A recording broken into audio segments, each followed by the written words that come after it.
ये class 12th के लिए 2022 में सामान्य हिंदी का जो पेपर है जिसका कोड 302 DT है।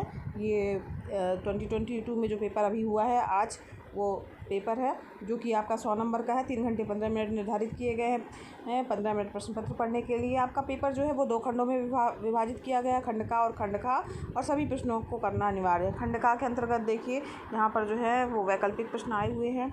आप देखते चलिए प्रश्नों को और उसके उत्तर जो है वो कर लीजिएगा। जो क्वेश्चन आए हैं उनको ज़रूर आप पढ़ लीजिएगा, देख ही रहे होंगे।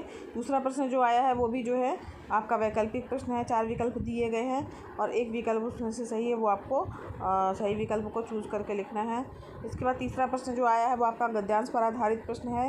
इससे संबंधित प्रश्नों को देना है, गद्यांश आपको पढ़ना है ध्यान से और उसके बाद फिर उसके प्रश्नों को उत्तर देना है। इसमें भी ऑप्शन के रूप में आया है, या तो ऊपर वाला कीजिए अथवा के रूप में आया है ये दूसरा वाला गद्यांश, जो कि आप पढ़ करके जो है उसके प्रश्नों को भी आप कर सकते हैं। चौथा प्रश्न जो है वो पद्यांश पर आधारित है। यहाँ पर पद्यांश पढ़ने के बाद जो है उसके प्रश्नों का उत्तर आपको देना है।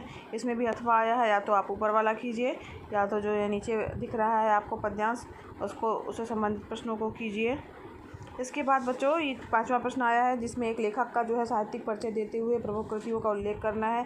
शब्द सीमा 80 है और यहाँ पर 3 ऑप्शन दिए गए हैं, उसमें से कोई एक जो है आपको लेखक का साहित्यिक परिचय लिखना है। इसके बाद कवि के लिए भी आया है जहाँ पर कवि का साहित्यिक परिचय देना है। 3 इसमें विकल्प दिए गए हैं, 3 में से कोई एक करना है, चाहे जयशंकर प्रसाद लिखिए, चाहे सुमित्रानंद पंत के बारे में लिखिए या रामधारी सिंह दिनकर के बारे में लिखिए। 6वां प्रश्न जो है वो कहानी का सारांश लिखना है। 2 ऑप्शन इसमें दिए गए हैं, कहानियों पंचलाइट या बहादुर, ठीक है। इन दोनों में से कोई भी एक कहानी का सारांश लिखना है, या तो फिर क्या कहते हैं ध्रुव यात्रा अथवा बहादुर कहानी के उद्देश्य पर जो है प्रकाश डालना है। तो इसके बाद 7वां प्रश्न जो आपका है वह स्वपठित खंड काव्य के आधार पर जो है एक प्रश्न का उत्तर देना है। यहाँ पर देख लीजिए जो आपके यहाँ पढ़ाया गया हो उससे संबंधित प्रश्न को जो है आपको अटेम्प्ट करना है। इसमें भी सारे में ऑप्शन दिए गए हैं, 2 अथवा करके दिया गया है, या तो ऊपर वाला प्रश्न कीजिए या तो फिर नीचे वाला कीजिए। इस तरीके से खंड का ख़त्म हुआ बच्चों। अब खंड खा जो है उसमें जो है संस्कृत के गद्यांश में से संदर्भ जो है हिंदी में इसका अनुवाद लिखना है, आपको दिख रहा होगा। इसके बाद फिर या तो ऊपर वाला कीजिए या तो उसके अलावा जो है वो नीचे वाला करना है। फिर इसके बाद जो है जो श्लोक है उसमें से किसी भी एक का संदर्भ हिंदी में अनुवाद करना है। यहाँ पर भी ऑप्शन दिया गया है, अनुवाद करके आया हुआ है, दोनों में से कोई सा भी आप कर सकते हैं। अगला प्रश्न आपका मुहावरे और लोकोक्तियों में से किसी भी एक का अर्थ लिख करके वाक्य में प्रयोग करना है, ठीक है। इसके बाद शब्दों के संधि विच्छेद करके सही विकल्प का जो है वो चयन करना है। यहाँ पर आपको केवल सही जो है उसको जो है लिखना है, टिक लगाना है। अगला प्रश्न जो है आपका शब्दों का विभक्ति और वचन के अनुसार सही विकल्प कर चुनना है आपको, किस विभक्ति और वचन का है। इसके बाद फिर नेक्स्ट क्वेश्चन में जो है शब्द युग्मों का सही अर्थ चयन करके लिखना है यहाँ पर, ठीक है। इसके बाद किसी एक शब्द के 2 अर्थ लिखना है जिसके 2 अर्थ हों, ठीक। तो इसके बाद फिर जो है अगला जो है वाक्यांश के लिए एक सही शब्द का चयन करके लिखना है, ठीक है।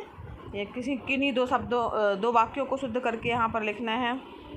4 हैं उसमें से कोई भी 2 जो है वाक्यों को शुद्ध करके आप लिखिए। फिर 12वां प्रश्न जो है वो आप देख रहे होंगे, सब में अथवा आया है तो कोई सा भी उसमें या तो आगे वाला कीजिए या तो पीछे वाला कीजिए। तो इसके बाद 13वां प्रश्न जो है वो आपका आवेदन पत्र से संबंधित है। तो यहाँ पर 2 आवेदन पत्र आए हैं, उसमें से दोनों में से कोई सा भी एक आप लिख सकते हैं।